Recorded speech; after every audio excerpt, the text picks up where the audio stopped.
Yağan yağış bilir kimi ağlayıram. Sen uzakdan ben de burada kalmayıram.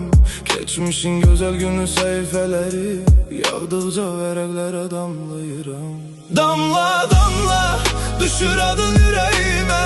Sensiz gece dönür yine kederime. Ben susuram, yağış danışır yerime.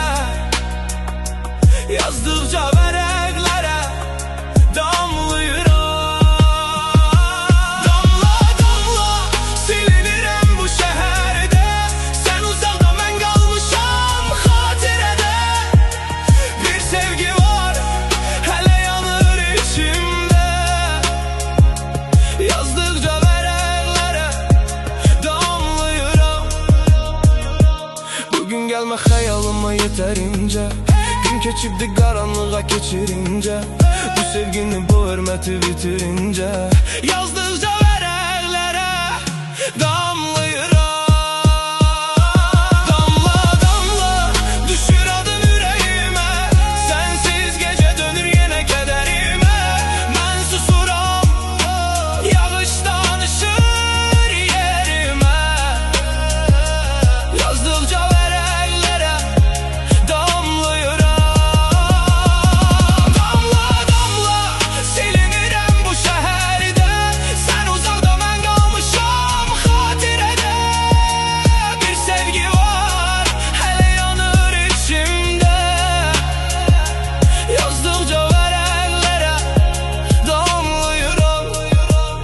Sevmeyene dünya verirsen yeter mi ki? Sen gittin ama sevgim biter mi ki? Aktarıram olmayanı iter mi ki?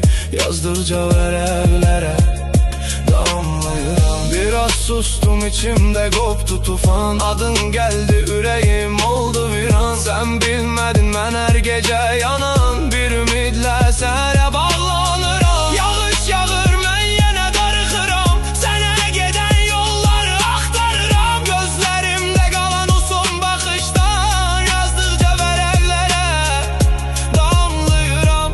Biz olmadık bir almanın təm yarısı.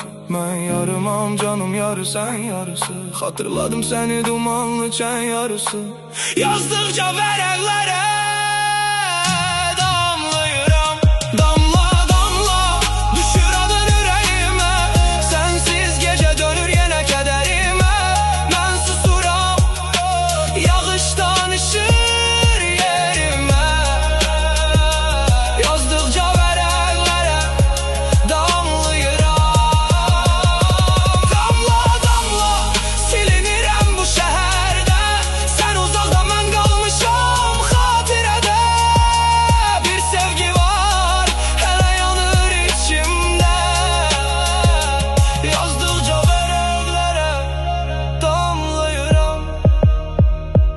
Yağış susur ama içim susmayır.